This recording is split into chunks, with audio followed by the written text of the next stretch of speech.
ನಮಸ್ತೆ. ಮಳೆಗಾಲ ಬಂದಿದೆ, ಯಾವಾಗಲೂ ಬಿಸಿ ಬಿಸಿದು ಬೇಕನ್ಸುತ್ತೆ ಅಲ್ಲ. ಸೊ ಬಿಸಿದಂದಾಗ ಯಾವಾಗಲೂ ಬೋಂಡ ಅವು ಇವು ತಿನ್ನೋಕ್ಕಾಗಲ್ವಲ್ರಿ, ಕರೆದಿದ್ದು ಅನಾರೋಗ್ಯ ಆಗೋಗುತ್ತೆ. ಹಾಗಾಗ್ಬಿಟ್ಟು ಈ ಮಳೆಗೆ ಸ್ವಲ್ಪ ಇನ್ಫೆಕ್ಷನ್ಸ್ ಥರ ಆಗುತ್ತೆ, ಆಮೇಲಿಂದ ಜ್ವರ ಬರುತ್ತೆ, ಅವಾಗ ಬಾಯಿ ಕೆಟ್ಟಂಗಿರುತ್ತೆ. ಅಂಥ ಟೈಮಲ್ಲಿ ಇಂಥದ್ದೊಂದು ಸಿಂಪಲ್ ಸಾರು ಮಾಡ್ಕೊಳ್ತೀನಿ. ಅನ್ನ ಸಾರು ಜಸ್ಟ್ ಹಾಕ್ಕೊಂಡು ಚೆನ್ನಾಗಿಲ್ಲ, ಬರೀ ಸಾರೊಂದೇ ಕುಡಿದ್ರೂ ಕೂಡ ಬಾಯಿ ತುಂಬ ಚೆನ್ನಾಗಿರುತ್ತೆ, ಆರೋಗ್ಯನೂ ಇರುತ್ತೆ, ಹೊಟ್ಟೆ ಕೂಡ ಪ್ರಶಾಂತವಾಗಿರುತ್ತೆ. ಯಾಕಂದರೆ ಕರೆದಿದ್ದು ತಿಂದರೆ ಯಾವಾಗಲೂ ಅದಕ್ಕೆ ಸ್ವಲ್ಪ ಸುಸ್ತಾಗಿ ಇರುತ್ತಲ್ಲ, ಇಂಥ ತೊಗೊಳೋದ್ರಿಂದ ಹೊಟ್ಟೆ ಕೂಡ ಪ್ರಶಾಂತವಾಗಿರುತ್ತೆ.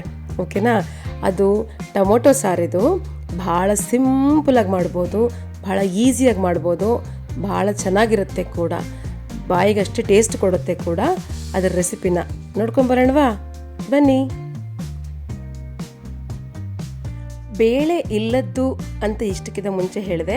ಅದಕ್ಕಾಗೋ ಇಂಗ್ರೀಡಿಯೆಂಟ್ಸ್ ಏನಂದರೆ, ಫಸ್ಟು ಸ್ವಲ್ಪ ನಿಂಬೆಹಣ್ಣು ಗಾತ್ರಷ್ಟು ಹುಣಸೆ ಹಣ್ಣನ್ನು ನೆನೆ ಇಟ್ಕೊಂಡ್ಬಿಡ್ಬೇಕು. ಚೆನ್ನಾಗಿ ತೊಳಿರಿ, ಅದರೊಳಗಡೆ ನಾರು ಅದೆಲ್ಲ ಇಲ್ಲದೆ ನೀಟಾಗಿ ತೊಳೆದ್ಬಿಟ್ಟು ಮತ್ತು ಸ್ವಲ್ಪ ಮುಂಚೆ ನೆನೆ ಹಾಕ್ಬಿಡೋದು. ಆಮೇಲೆ ನಾನು 2 ಟೊಮೊಟೊ ತೊಗೊಂಡಿದ್ದೀನಿ. ಇದಕ್ಕೆ ಅದನ್ನು ಸಣ್ಣದಾಗಿ ಹೆಚ್ಕೊಳ್ಬೇಕು.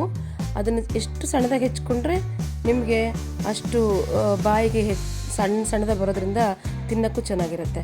ಆಮೇಲೆ ಜಸ್ಟ್ ಸಿಂಪಲ್ಲಾಗಿ ಇದಕ್ಕೆ ತುಪ್ಪದ ಒಗ್ಗರಣೆ ಹಾಕ್ಕೊಳ್ಳಿ. ಯಾಕಂದರೆ ಹೆಚ್ಚು ಒಗ್ಗರಣೆ ಹಾಕೋ ಕೆಲಸ ಇರಲ್ವಲ್ಲ, ಹಾಗಾಗಿ ತುಪ್ಪ ಹಾಕ್ಕೊಳ್ಳಿ, ಎಣ್ಣೆ ಹಾಕ್ಕೋಬೇಡಿ. ಟೇಸ್ಟು ಇರುತ್ತೆ, ಆರೋಗ್ಯನೂ ಇರುತ್ತೆ. ತುಪ್ಪ ತಿನ್ನೋದ್ರಿಂದ ಏನಾಗುತ್ತೆ ಅಂದರೆ ಹೊಟ್ಟೆ ಯಾವಾಗಲೂ ತಣ್ಣಗಿರುತ್ತೆ, ಅಂದರೆ ಮೃದುವಾಗಿರುತ್ತೆ. ಅದಕ್ಕೋಸ್ಕರ ಮೊದಲು ಉಪ್ಪು ತುಪ್ಪನೇ ಮಕ್ಕಳಿಗೆ ತಿನ್ನಿಸ್ತಾರೆ.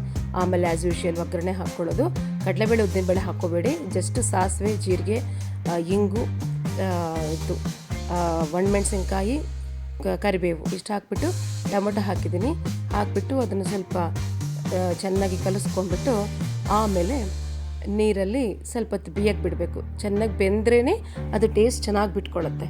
ಆಮೇಲೆ ಬೆಂದ ಮೇಲೆ ಹುಣಸೆ ಹುಳಿನ ಹಾಕಿದ್ದೀನಿ, ಸಾರಿನ ಪುಡಿ ಹಾಕಿದ್ದೀನಿ. ಸಾರಿನ ಪುಡಿ ಭಾಳ ಇಂಪಾರ್ಟೆಂಟು.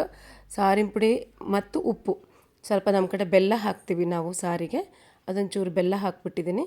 ಆಮೇಲೆ ಸ್ವಲ್ಪ ಕಲಸಿ ಮತ್ತು ಒಂಚೂರು ನೀರು ಹಾಕಿ ಬೇಯಿಸ್ಕೋಬೇಕು. ಅದು ಬೆಂದ ಮೇಲೆ ಸ್ವಲ್ಪ ಚೆನ್ನಾಗಿ ನೀರು ಹಾಕಬೇಕು, ಒಂದು 2 ಲೋಟದಷ್ಟು 2.5 ಲೋಟದಷ್ಟು. ಆಮೇಲೆ ಕೊತ್ತಂಬರಿ ಸೊಪ್ಪನ್ನು ಹಾಕ್ಬಿಟ್ಟು ಮರಳಿಸಿದ್ದೀನಿ. ಎಷ್ಟು ಟೇಸ್ಟಿಗಿರುತ್ತೆ ಅಂದರೆ, ನೀವು ಬೇಳೆ ಸಾರೇನ ನೀವು ಹೇಳೋವರೆಗೂ ಅದು ಬೇಳೆ ಸಾರಲ್ಲ ಅಂತ ಯಾರಿಗೂ ಗೊತ್ತಾಗಲ್ಲ. ಎಮರ್ಜೆನ್ಸಿಗೆ ಅಷ್ಟು ಚೆನ್ನಾಗಿರುತ್ತೆ ಕೂಡ, ಅಷ್ಟು ಟೇಸ್ಟು ಕೂಡ. ನಿಜವಾಗ್ಲೂ ಇದನ್ನು ಸಾರಿನ ನಮ್ಗೆ ಎಮರ್ಜೆನ್ಸಿನ ಮಾಡ್ಕೊಂಡು ಕುಡಿದ್ರೆ ಅಷ್ಟೊಂದು ಟೇಸ್ಟಿಯಾಗಿರುತ್ತೆ, ಅಷ್ಟು ಖುಷಿ ಕೂಡ ಸಿಗುತ್ತೆ. ಸೊ ಜಸ್ಟ್ ಅನ್ನಕ್ಕೆ ತುಪ್ಪ ಹಾಕ್ಕೊಂಡು ಇದನ್ನು ಹಾಕ್ಕೊಂಡು ನಿಮಗೆ ತೋರಿಸಿದ್ದೀನಿ. ಭಾಳ ಚೆನ್ನಾಗಿದೆ ರೀ, ಖಂಡಿತ ಟ್ರೈ ಮಾಡಿದರೆ ನೀವು ಇಷ್ಟಪಟ್ಟೇ ಪಡ್ತೀರಾ. ಇದನ್ನು ಟ್ರೈ ಮಾಡ್ತೀರಾ? Thank you.